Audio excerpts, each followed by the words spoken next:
한 주간의 정치 한 이슈를 다뤄보는 시간입니다. 국회 뭐하니 이사를 왔습니다. 매주 수요일에서 이제 목요일 이 시간으로 이사를 왔는데요. 두 분과 함께합니다. 더불어민주당의 김종민 이제는 의원이라고 부르면 안 되고 수석 최고위원 모셨습니다. 어서 오십시오. 안녕하세요. 축하드립니다. 김종민입니다. 네. 감사합니다. 1등이십니다. 최고위원. 네. 그다음에 이제 또 미래통합당이라고 부르면 안 됩니다. 국민의힘의 조혜진 의원 모셨습니다. 어서 오세요. 예, 반갑습니다. 네. 조혜진입니다. 오늘 그렇잖아요. 또 주제가 바로 이거니까 바로 그 조혜진 의원께 질문 드려야 될 것 같은데 이 당명 어떻게 마음에 드세요? 예, 괜찮은 것 같습니다. 저는 뭐 당명 바꾸는 것 자체에 대해서는 별로 안 좋아하는데 사실 새누리당부터 해서 4년 동안에 지금 네 번째 바꾸는 거는 지금 정상은 아니죠. 제 생각하고는 아주 안 맞은 건데 뭐 바꾸기로 기왕 했고 예. 또 바꾼다면은 뭐 이름이 뭐 먹여 살려주는 건 아니지만은 뭐 그래도 그중 또 국민의힘이 뭐 그런 바꾼 이름으로서는 괜찮은 것 같습니다. 네, 앞서 저희가 뉴스 세계 지냈는데 박지원 변호사는 뭐 이름이 괜찮은 것 같다. 국민의힘 부르면 국민의힘이 아니라 국민의힘 이렇게 힘에 자꾸 힘이 들어간다고. 네, 괜찮은 것 같던데 어떻게 그 더불어민주당 의원 입장에서는 이 당명 평가를 해주신다면? 글쎄요. 일단 좀 힘듭니다. 뭐가 힘들어요? 아니 너무 자주 바뀌어서 예. 앞으로 몇 달 동안 이제 통합당 그러다가 국민의힘이지 이게 정정하는 그런 아마 사례가 여러 번 있을 당분간 것 아마 같아요. 그런 현상이 좀 나타날 거예요. 이제 입에 붙은 게 있기 때문에 그렇죠. 아니 우리 미래통합당 의원들도 민주통합당하고 막 헷갈려가지고 김종인 비대위원장부터 그러죠. 미래통합당이 아직 익질 않았어요. 이제 익을만 하니까 좀 네. 바뀌어가지고 네. 그래서 아무튼 이 국민의힘이라는 당명이 이제 100년 가는 거죠. 그렇게 희망합니다. 예, 앞으로 이름은 바꾸지 말고 네. 내용을 바꾸는 쪽으로 해야 될 것 같아요. 알겠습니다. 이제 100년은 좀 그러니까 지켜보도록 하고 100일은 좀 오늘 좀 얘기를 해야 될 것 같습니다. 오늘이 바로 김종인 비대위 체제가 출범한 지 딱 100일 되는 날인데요. 우리 조혜진 의원께 좀 여쭤봐야 되는데 바로 이제 김종인 비대위가 성립되어야 되느냐 말아야 되느냐 이런 이야기가 나왔을 때 이 자리에서 외부인 언제까지 계속 외부 인사를 불러서 당의 쇄신을 맡길 것이냐라고 좀 부정적으로 말씀하셨던 기억이 나거든요. 자, 100일이 지났는데 그때의 평가와 지금의 평가는 좀 많이 다르셨습니까? 어떻습니까? 저는 가장 반대했던 입장이었죠. 네. 비대위 체제로 가는 거 반대. 또 외부에서 모셔가지고 당을 맡기는 거 반대. 네, 맞아요. 예, 우리 스스로 당을 쇄신하고 바꿔야 된다는 자강론을 가장 강하게 주장했던 입장인데 100일 지난 지금을 놓고 평가를 한다고 하면은 비대위 없이 그대로 갔다고 가정했을 때 하고 비교했을 때 네. 나은 것 같아요. 나았다. 예. 어떤 점에서요? 일단 그 당시 저는 자강론을 주장했지만 네. 냉정하게 보면 자강할 상황이 안 됐다고 저는 평가를 하는 것이고 돌아보니까 스스로 할 이 태세가 안 됐다고 보는 것이고 그런 상황에서 그대로 우리끼리 하는 걸로 갔을 때를 비교하면은 지금 이제 좋다고 보아지는데 일단은 우리 당의 희망의 모멘텀이 이 비대위를 통해서 만들어졌다고 생각이 들어요. 그래요? 그전에는 희망이 없는 당이었거든요. 뭐 저 스스로도 표현을 뭐 좀비 정당이라고 뭐 스스로도 그런 표현을 쓴 일이 있을 정도였으니까 뭐 당장 당이 확 바뀌고 뭐 지지율이 푹 치고 올라가고 뭐 그런 건 아니지만은 그런 바닥을 헤매던 희망이 없던 상황에 비하면은 이제 우리도 해볼 수 있다. 노력하면 가능성이 있다. 해볼 만하다라는 그런 희망의 실마리가 비대위 체제를 통해서 이 기간을 통해서 만들어졌다는 거에 알겠습니다. 저는 평가를 주고 싶습니다. 우리 김종민 의원은 이제 그 상대당이긴 하지만 어떻게 평가하세요? 아무튼 희망의 모멘텀을 확보를 했다라는 게 이제 자평인데 어떻게 평가를 하십니까? 글쎄요. 뭐 어떤 분이 하더라도 새롭게 뭘 변화하기 시작을 하면 한 100일 후에는 뭐 비슷한 얘기를 다 할 겁니다 아마. 근데 이제 뭐 아직 어떤 가타부타 이게 이제 광주로 가느냐 부산으로 가느냐 이게 잘 방향을 잘 모르겠는데 기준이 뭐가 되겠느냐 이 점에 대해서 말씀을 드리면 저는 지금 김종인 체제가 그냥 간판 좀 바꾸고 이 메뉴판 좀 갈고 하는 그런 수준이 될 거냐 아니면 정말로 음식 맛도 바꾸고 종업원 서비스도 바꾸고 해서 완전히 식당이 바뀌는 거냐 이제 둘 중에 하나 선택을 해야 되는데 아직까지는 음식 맛이나 서비스가 바뀌었다 그런 보장이 아직 없어요. 일단 간판은 바꾸는 데 성공했죠. 예. 메뉴판도 조금 바꿨습니다. 근데 음식 맛하고 서비스는 좀 두고 봐야 된다. 그리고 그 점에서 이제 좀 더 신경을 써야 된다 이런 이제 생각이 들어요. 평가의 어떤 그 좀 접점을 만들고 그럼 제가 한번 기준을 한번 좀 제시해서 두 분께 질문을 드릴게요. 이제 언론에서 나오고 있는 평가를 보면 극우라고 하는 이미지 좀 많이 벗어내면서 중도 의원 확장의 여지를 확보한 거 아니냐. 이게 지금 언론에서 나온 그러니까 평가의 첫 번째인 것 같은데 이 평가에 대해서 어떻게 생각하십니까? 이번에 김종리 의원이 한번 좀 먼저 받아주시죠. 저는 이제 그 점에서 이제 그 가능성, 기대 이런 것들을 이제 하시잖아요. 저도 그런 기대를 합니다. 저도 같이 정치하는 사람 입장에서 우리 상대방이 예. 극우적인 정치 세력이 되면 진짜 힘들어요, 정치하기가. 상식적인 대화가 안 될 수준이니까. 근데 그런 식으로 이제 지금 미래통합당이 바뀌는 게, 국민의힘이 바뀌는 게 필요는 한데 지금 제가 이제 그 기준이 뭐가 될 거냐. 네. 그게 뭐 기본소득 집어넣고 5.18 집어넣고 한다고 되는 게 아니고요. 당장 지금 실천하는 과제. 저는 당장 코로나라고 하는 이 국난 어떻게 보면 안보적 사안에 대해서 네. 정부하고 같이 협력하느냐 아니면 그냥 옛날 하는 방식대로 무조건 상대방은 비판하고 발목 잡느냐 이게 이제 바로미터예요. 근데 아직 이 점에 대해서 조금 더 지켜봐야 된다. 그리고 좀 더 적극적으로 이 문제는 내용을 떠나서 이거는 코로나 문제에 관해서는 적극적으로 협력하겠다. 네. 그 이외에 뭐 정치적인 사안들은 또 논쟁하거나 아니면 비판할 수도 있겠죠. 막 그런 변화가 사실상 지금 얘기하는 극우냐 아니면 합리적인 보수냐를 가늠하는 글로벌 스탠다드에 그게 외교 안보 사안 이런 국난 사항에 대해서는 여야를 막론하고 우리가 힘을 합치자. 네. 예. 알겠습니다. 조혜진 의원님은 어떻게 좀 극우의 이미지를 좀 벗고 예. 어떤 좀 외연 확장할 수 있는 여지가 좀 생겼다고 그렇게 자평을 하세요? 예. 제가 이 자리에서 그런 말씀을 드릴 기회가 있었던 것 같은데, 극우도 저희 이제 스펙트럼이 저희 당의 스펙트럼이 이제 중도에서 맨 오른쪽까지 이렇게 펼쳐져 있는데, 극우라고 일컬어지는 가장 오른쪽에 있는 분들도 저희 당의 지지 계층에 들어 있고 또 광범위 이렇게 포괄적으로 보면 이제 저희 진영에 속해 있는데 네. 그쪽의 주장이 저희 당의 중심은 될 수가 없다. 기조는 될 수가 없다. 같이 품고 또 들어야 될 이야기는 듣고 또 경청할 건 경청하지만은 그게 우리 당의 중심은 될 수 없다. 네. 그 부분은 이제 확실하게 했고 그동안에 그 당내에서 이렇게 논란이 많이 있었지만 정리가 잘 안 돼서 이 사안에 대한 이 우리 당의 정체성이 뭐냐라는 그런 이 논란이 있었던 부분을 이번에 확실하게 정리를 한 것이 예를 들면 5.18에 대한 입장, 세월호에 대한 입장 예. 그런 것들은 이제 정리된 거라든가 또 기본소득제 같은 경우에 저희가 먼저 주장하고 선도하는 그런 입장을 취한 거 네. 그런 것들이 당의 중심이 중도 또는 중도개혁 또는 보수개혁이다라는 점 그 이쪽에서 이걸 중심으로 해서 왼쪽 오른쪽을 다 포용하고 포섭하고 끌고 가는 건 맞지만은 중심은 여기에 있다라는 걸 갖다가 확실하게 했고 그걸 또 더 앞으로 더 확실하게 할 거라는 점에 있어서는 변하다.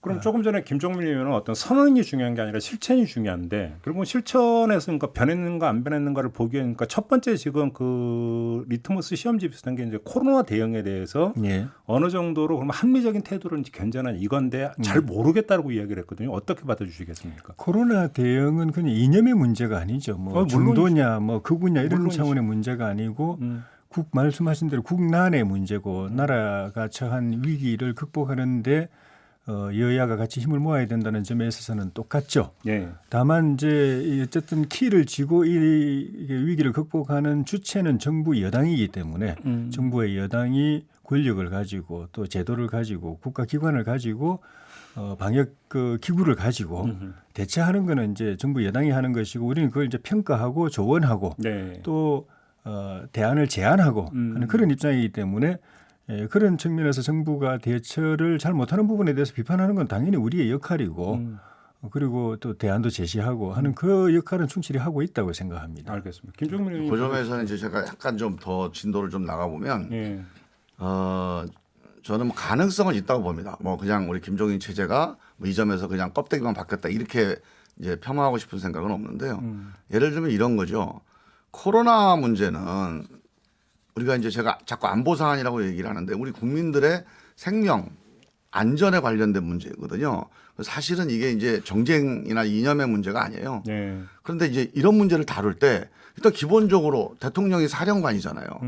근데 대통령의 사령관의 신뢰를 이거는 진보 대통령, 민주당 대통령, 문재인 대통령이 아니고 코로나 국난 극복의 사령관, 지휘관인데 그 점에 관해서 이 코로나 관련돼서 계속 이제 공격을 하거나 상처를 주거나 이렇게 하지 마시고 물론 정부가 좀 부족한 게 있을 수 있습니다. 그다음에 정부에도 비판할 게 있을 수 있는데 이런 건 정부하고 여야가 여야정 협의기구를 만들어서 적어도 코로나 국난 극복 관련해서는 우리가 내부적으로 논의해서 야당이 보는 시각을 그 안에서 반영시키고 주장하고 그렇게 해서 국민들에게는 코로나와 관해서는 우리 정쟁은 없다. 함께 간다. 이런 메시지를 좀 내보내줄 수 있는 그런 정도는 돼야 국민들이 코로나에 대해서 우리 단합해서 갑시다.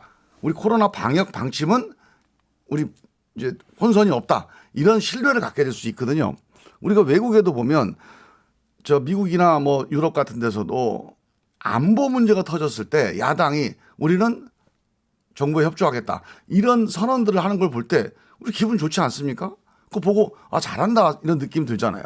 그 이번에도 저는 지적을 하지 말자는 게 아니고 정부가 다 잘한다는 게 아니에요. 근데 그 하는 방식을 우리가 내부적으로 소화하고 조율하고 그럼 정부도 훨씬 더 쉽게 반영할 수 있죠. 그 알겠습니다. 야당의 시각을 반영해서 알겠습니다. 한 목소리를 내고 공동 대응을 해나가는 지금 이런 시스템으로 가자는 거죠. 김종민 의원께서 제기한 거면 이제 보수냐 중도냐 문제이기보다는 이제 합리성이냐 아니냐 이번을 제기한 정도로만 가름을 하고요. 다른 문제를 좀 여쭤보겠습니다. 이제 김종인 비대위원장 리더십 문제를 좀 여쭤봐야 될 것 같은데 장제원 의원 같은 경우는 상당히 비판을 하더라고요. 일방적이고 권위적이고 독선적이다 이런 식으로 비판하던데 조혜진 의원님 어떻게 평가를 하세요? 양면이 있죠. 제가 볼 때는 연세에 비해서 굉장히 젊은 분입니다. 아 그래요? 사고도 젊은 편이고 또 시대의 젊은 감각과 호흡하고 소통하고 이 주파수를 맞추어 가고 있고 오히려 50대 60대보다도 어떻게 보면 더 참신한 사고를 보여주는 측면도 많이 있어요. 네. 그러면서 또 이제 우리 정치사에서 드물게 굉장히 많은 경험과 또 경륜이 있는 분이고 또 시국을 바라보는 또 큰 틀의 이 시각을 갖고 있는 분이고 근데 그만큼 또 컨텐츠도 풍부하고 또 아이디어도 많은 분이시고 예. 그런 측면에 비하면은 또 당내에서 예를 들면은 소통에 좀 부족 또 비대위가 당 전체 비대위가 어쨌든 당의 지도부인데 예. 의원 그룹, 의원총회하고는 또 별개로 움직이는 듯한 일종의 물론 비대위 자체가 임시 조직이긴 하지만 약간 태스크포스 비슷하게 별동대 비슷하게 움직이는 거 이거는 다르거든요. 예. 이게 뭐 임시 조직이라 하더라도 당의 지도부입니다. 비대위는 그리고 비대위원장이 당 대표이고 비대위원들이 최고위원들이기 때문에 당의 지도부인데 그래서 좀 당을 겉돈다 끌고 가야 이런 되는데 별개로 움직이는 듯한 모습. 예를 들면 역대 당 대표들은 원외이라 하더라도 의원총회 반드시 나왔거든요. 의원들 이야기 듣고 토론하고 거기서 당무를 의논하고 실질적으로 일상의 당무 운영 기구는 의원총회라고 봐도 틀리지 않습니다. 그런데 거기에 우리 비대위원장 잘 안 나오시거든요. 이런 데에 문제제기가 계속 있었고 그게 결과적으로는 비대위하고 당의 중심인 의총이 별개로 움직이는 듯한 모습을 보여준다든가 좀 개인 플레이하고 있다 이런 또 비대위 안에서도 비대위원장만 돋보이고 비대위원들은 사실 나머지 비대위원들은 사실 누가 있는지 무슨 일을 하는지 전혀 안 드러나는 그런 체제 그런 것들도 역시 우리 당이 변화하고 쇄신시켜야 될 과제 중에 하나다. 당내에서 소통하고 또 원팀으로 움직이고 팀 플레이하고 하는 것도 우리 당이 빨리 구현해야 될 변화된 모습 중에 하나다라고 본다면은 비대위원장이나 비대위가 고민해야 될 그 대상 중에 하나라고 봅니다. 알겠습니다. 김종민 의원은 김종인 리더십 어떻게 평가를 하세요? 저는 이제 아무래도 이제 당 밖에서 보니까요 좀 불안한 요소 중에 하나가 아까 말씀드렸듯이 메뉴판만 바뀐 거냐 실제 음식이 바뀐 거냐 이 불안이 좀 있어요. 메뉴판을 이제 새로 갖고 왔는데 과연 이게 음식이 내가 생각하는 음식이 맞냐? 이게 이제 일반 국민들의 어떤 고민거리가 될 텐데 예를 들면 5.18 문제 같은 경우에 5.18에 대해서 이제 5.18을 민주화 운동으로 인정하고 함께 가겠다. 뭐 거기 이제 사실 이런 워딩 자체가 달라진 건 아니에요. 옛날부터 그랬어요. 김영삼 대통령이 실제로 5.18 관련해서 특별법을 만들고 특별 조치를 한 장본인 아닙니까? 네. 그 신한국당 때 한 거예요, 그게. 그래서 이 문제가 새로운 게 아니고 이게 얼마나 이 간판, 메뉴판 수준이 아니고 실제 주방까지 이런 변화가 있느냐, 네. 의원들 한 사람 한 사람의 생각과 태도까지 있느냐가 되게 중요하거든요. 지금 예를 들어서 기본소득 문제, 5.18 문제 이런 것들이 변화되는 과정에서 과연 의원들이 이건 안 되겠다. 우리가 잘못했다. 우리가 기본적으로 여기는 5.18 문제에 대해서는 우리가 잘못된 입장으로 그동안에 우리가 실수를 했다. 이런 대국민 사과가 있든지 아니면 그 의원들이 생각을 바꿨다라고 하는 그런 뭔가 신뢰감 있는 과정이 하나도 없었어요. 그냥 김종인 대표가 기본소득 좋아한다. 뭐 그 뉴스 나오더니 이게 당원에 딱 정강정책에 들어가 버린 거예요. 그래서 저는 이런 부분이면 과연 김종인 대표에 대해서는 김종인 위원장에 대해서는 우리가 뭐 기대하거나 평가할 수도 있겠지만 국민의힘이라는 정당 전체가 이런 새로운 정강정책에 과연 동의했느냐. 이게 결국은 이제 리더십의 민주성과 관련된 거거든요. 지금 말씀은 결국은 김종인 위원장이 영양사라면 소속 의원 한 명 한 명이 요리사인데 그래서 이제 식단은 짤 수 있겠지만 맛은 그러니까 요리사 그러니까 손맛을 달리는데 이게 달라질 수가 있다. 지금 피해자는 손님이에요. 그러니까요. 이 지적 어떻게 받아들이세요? 어느 정당이거나 그 소속 당원들 또 그리고 의원들이 100% 생각이 똑같은 정당은 없습니다. 그렇죠. 그거는 뭐 물론이에요. 역사 이래 없었고 그렇죠. 비슷한 정당들은 있었지만 그 다 전체주의 독재 정당들이었고 네. 우리 당도 5.18 문제만 하더라도 너무나 감동적이었다. 평생 잊혀지지 않을 장면이었다라고 이야기하는 의원이 있는 반면에 그렇게까지 할 필요가 있었냐. 무릎 그래서 꿇고 뭐 눈물 흘릴 무릎 필요까지 꿇- 있었냐. 뭐 사과하고 반성하는 건 이해하는데 이런 의원이 있는 그런 상황입니다. 당원들 중에도 똑같습니다. 이제 그런 상황에서 의미 있는 거는 당 지도부가 그 선택을 했다라는 거. 여러 가지 당내 다양한 의견이 있지만 지도부가 당을 대표해서 그렇게 방향을 정하고 그렇게 행동을 보여줬다라는 것이 의미가 있는 것이고. 상징성이 있다. 예. 그러니까 당의 중심은 큰 기조는 흐름은 그쪽으로 간다라는 걸 이제 보여줬고 그런 측면에서 의미가 있고 앞으로 지금 지지율이 바닥을 헤매다가 어느 정도 올라온 걸 보면은 그런 당의 노력과 흐름에 공감하는 국민들이 조금씩 늘어가고 있다는 것이고. 뭐 그럼 조혜진 의원님 제가 한번 예. 죄송한 말씀을 끊어줘야 되는데 이제 시간이 없어서 요걸 꼭 여쭤봐야 될 것 같아서 이제 그 질문을 추가로 드리면 예. 그러면 지금 당 안팎에서 어떤 그러니까 비대위 임기 연장설 이야기도 나오고 있고 예. 나아가서 김종인 의원의 그러니까 대선 도전설 이야기도 나오고 있지 않습니까? 예. 이거에 대해서 어떻게 생각하세요, 의원님은? 임기 연장설 부분은 저는 내년 지방선거에서 서울시장 선거에서 우리가 이기느냐 지느냐 그리고 지방선거 이후에 우리 당의 지지율이 민주당보다 5% 내지 10% 정도 앞서가는 체제를 곧 안정화시킬 수 있느냐. 그게 가시적인 지표라고 봅니다. 예. 그렇게 되면은 두 개가 만약에 이 달성이 되면은 당원들이 계속 하자고 할 겁니다. 전당대회에서 새로 뽑지 말고 본인은 그러니까 그만하겠다고 하더라도 당원들이 못 놔준다. 1년 뒤에 대선 남았는데 대선까지 그대로 가자고 할 것이라서 대선 주자 가능성은 어떻게 보세요? 그런 상황이 되면 우리 당으로서 제일 좋은 상황인 거고요. 예. 그때 가서 만약에 바꿔야 된다라고 하는 상황이 되면은 김종인 비대위원장 본인에게도 아쉽겠지만 우리 당으로서 좋은 상황이 아니라는 의미인 것이고 그렇죠, 그렇죠. 주자론에 대해서는 이낙연 신임 민주당 대표도 대선에 나올 가능성이 있다고 그렇게 평가를 했다시피 저도 본인이 지난번 대선 때 당 출마 선언을 했던 분입니다. 이게 대통령 후보 출마 선언을 했던 분입니다. 김종인 비대위원장이 언론에 큰 주목을 못 받아서 일반 네. 국민들은 모르는 분들이 계시겠지만은 네. 대선에 대한 생각이 있는 분이라고 저는 생각하고 다만 난 나가겠다. 후보가 돼야 되겠다라고 목표를 정해놓고 움직이지는 않을 거라고 봅니다. 그러니까 그렇게 정해놓고 움직이지는 않겠지만 그런 기회가 온다면 둘 다의 가능성을 다 놓고 계속 온다면 기회를 고민 문을 지금 닫아놓지는 않고 있다고 보고 그런 기회가 온다면 고민을 하실 걸로 봅니다. 그래요. 김종인 의원님은 어떻게 보세요? 저도 뭐 비슷하게 보고 있고요. 예. 그러니까 내년 보궐선거 결과에 따라서 이 김종인 체제가 더 연장되느냐 그게 이제 판가름 날 거라고 보고 저는 이제 연장된다면 우리 김종인 위원장이 이제 대선 후보가 될 가능성이 높다고 봅니다. 그렇게 보세요. 그러니까 이 미래통합당, 그러니까 국민의당의 국민의힘. 지금 상황, 예, 국민의힘.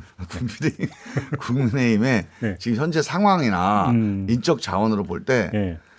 이렇게 그립이 센 대표가 어떤 성과를 냈단 말이에요. 근데 이 보수당이라는 게 되게 이렇게 이른바 위계가 강한 그 문화를 갖고 있는데 네. 여기에서 이걸 치고 들어올 대선 후보가 생기기 좀 쉽지 않을 거다. 아, 그렇게 보시는 거군요. 그럼 옛날에 하던 뭐 홍준표, 뭐 안철수, 오세훈 뭐 이런 옛날에 나왔던 분들일 텐데 이제 우리 김종인 위원장께서 이제 흘러간 물은 좀 그만하자 이런 얘기를 자주 하시잖아요. 네, 네, 네. 아마 그게 또 먹힐 것 같아요. 제가 보기에는. 그러면 30초 드릴 테니까 그러면 상대 정당 입장에서 김종인 위원장이 만약에 대선 주자로 나서면 좋은 경우입니까? 나쁜 경우입니까? 그건 노코멘트입니다. 아, 그래요? 만약에 그럼 마지막 그러니까 그 답변 기회를 우리 조혜진 의원께서 좀 드려야 될 것 같은데 결국은 관건은 내년 보궐선거, 결국은 서울시장 선거에 달렸다. 좀 이렇게 봐야 되는 거잖아요. 예. 결국은 그렇게 된다면 만약에 정말로 대선 주자까지 가시화된다면 성공 가능성이 있다고 보십니까? 시대 상황이 또 민심이 그런 리더십을 받아들일 것이냐, 네.